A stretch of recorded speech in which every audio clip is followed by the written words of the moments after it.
আমি চ্যালেঞ্জ দিয়ে বলেছি, বাংলাদেশ জামাত ইসলামী মতো আর কোন দল এত ত্যাগ স্বীকার করেনি। উচ্চ আদালতের ঘাড়ে বন্দুক রেখে দিয়ে মিথ্যা নাটক সাজিয়ে তাদের হত্যা করা হয়েছে। 1985 সালের 11ই মে কোরআনের মর্যাদা রক্ষা করার দাবিতে যে ঐতিহাসিক মিছিল অনুষ্ঠিত হয়েছিল, যেখানে বর্বর হামলার মাধ্যমে তাজা প্রাণ 8 জনের জীবন অবসান হয়েছিল, তার স্মরণে আজকে আমরা তার পরিবারের সদস্যদের সাথে মত বিনিময় করছি। ঠিক আজকের দিনেই বাংলাদেশের সবচেয়ে বড় ঘটনা ঘটেছিল। বাংলাদেশ জামাত ইসলামীর আমির তৎকালীন মাওলানা মতিউর রহমান নিজামীকেও অন্যায়ভাবে মিথ্যা নাটক সাজিয়ে বিচারের নামে প্রহসন করে তাকে ফাঁসির কাছে ঝুলিয়ে হত্যা করা হয় আজকের এই দিনই। এই যে আজকের দিন শুধু কোরআন দিবসের শহীদদের জন্যই নয়, আমাদের জন্য অত্যন্ত বেদনাবিধুর আজকের এই দিন।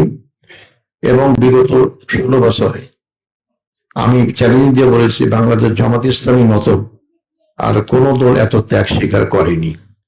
বাংলাদেশ জামাত ইসলামীর 11 জন কেন্দ্রীয় নেতা, আমাদের জামাত ইসলামীর আমির, সেক্রেটারি জেনারেল, সহকারী সেক্রেটারি, 2 জন নির্বাহী পরিষদ সদস্য সহ 11 জন ভাইকে জেলখানায় কাউকে ফাঁসি দিয়ে হত্যা করা হয়েছে, কাউকে চিকিৎসার অভাবে জেলখানায় তিলে তিলে হত্যা করা হয়েছে। এবং এই 16 বছরে জামাত ইসলামী ওপর সবচেয়ে অত্যাচার করা হয়েছে, এবং সেটা সবটাই উচ্চ আদালতের ঘাড়ে বন্দুক রেখে দিয়ে মিথ্যা নাটক সাজিয়ে তাদের হত্যা করা হয়েছে। আমি শুনি এখনো আশ্চর্য হয়ে গেছি, 1985 সালের ঘটনায় যারা জড়িত ছিল তাদের বিচার করা হয়নি। এটা অত্যন্ত পরিতাপের বিষয়।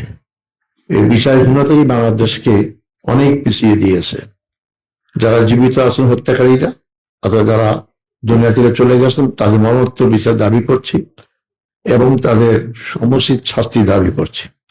আমি যে সমস্ত পরিবারের সদস্যরা এখানে আছেন, যাদের সন্তান অথবা ভাই শহীদ হয়েছেন, তাদের আমি আত্মার মাগফিরাত কামনা করছি এবং আপনাদের আমি শোকসন্তপ্ত পরিবারের সদস্যদের প্রতি সমবেদনা জ্ঞাপন করছি। সম্মানিত ভাই ও বোনেরা, যিনি শহীদ হয়েছেন তিনি তো একটা উত্তম কাজ করেছেন, জান্নাত পেয়ে যাবেন। আমরা যারা জীবিত আছি, আমাদের দায়িত্বটা কি? আমাদের দায়িত্বটা, আমার যে সন্তানরা জীবন দিলেন যে কোরআনের দাবিতে, সে কোরআনের সমাজ আজ পর্যন্ত বাংলাদেশে প্রতিষ্ঠিত হয়নি। আমাদের তাই সর্বাত্মক চেষ্টা করা উচিত সে কোরআনের সমাজ, ইসলামী সমাজ আমাদের প্রতিষ্ঠার জন্য আজীবন আমরণ সংগ্রাম করা। এটাই আমাদের একমাত্র মুক্তির পথ।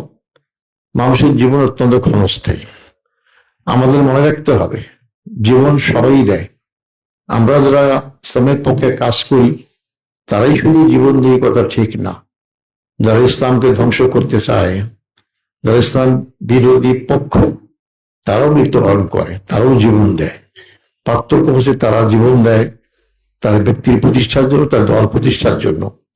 আর আমাদের পক্ষে যারা জীবন দেয়, তার ব্যক্তি বা দলকে প্রতিষ্ঠা করার জন্য নয়, তার আদর্শকে বুলন্দ করার জন্য, তার দ্বীন ইসলামকে প্রতিষ্ঠা করার জন্য। এটাই মৌলিক পার্থক্য হওয়ার কারণেই যারা ইসলামের পক্ষে জীবন দেয় তারা জান্নাতে সুসংবাদ পেয়েছে, আর যারা দুনিয়ার জন্য জীবন দেয় তাদেরকে আল্লাহ জান্নাতে সুসংবাদ দেয়নি। এই হিসেবে আমরা ইসলামের পক্ষে আমরা সৌভাগ্যবান যে আমাদের জীবন তো একদিন চলেই যাবে, আমরা কেউ চিরস্থায়ী থাকবো না। অথবা সেই চিরস্থায়ী জীবন অনন্তকাল, যেটা আমরা কিয়ামত বলি, পরকাল বলি, যেখানে মানুষের ঠিকানা 2টা, একটা জান্নাত, একটা জাহান্নাম। জান্নাতে আমরা অপরন্ত শান্তি পাবো, সুখ পাবো, যা করছি যা মাংস তাই পাবো। কতদিন পাবো আল্লাহ তো বলেননি, অনন্তকাল। আবার জাহান্নামটা হচ্ছে এমন যেখানে মানুষ চাইলেও শুরু করতে পারবে না, আজীবন। যতদিন তো সেখানে আল্লাহ তাআলা দোজখ রাখবেন, সেখানে কষ্ট স্বীকার করতে হয়। বুদ্ধিমান তো সে যে পরকালীন অনন্তকালের জীবনটা কি তার আবাসস্থল বেছে নেওয়ার জন্য দুনিয়াতে কাজ করে। দুনিয়া কর্মক্ষেত্র, তার ফল পদ জায়গা হচ্ছে পরকাল। অতএব আমাদেরকে দুনিয়াতেই এমন কাজ করে যেতে হবে যে কাজের ফলে পরকালে আমরা সুখ এবং শান্তি থাকতে পারি, অর্থাৎ জান্নাত যেতে পারি। আলহামদুলিল্লাহ, যারা শহীদ হয়েছেন তারা সেই মর্যাদা পেয়েছেন।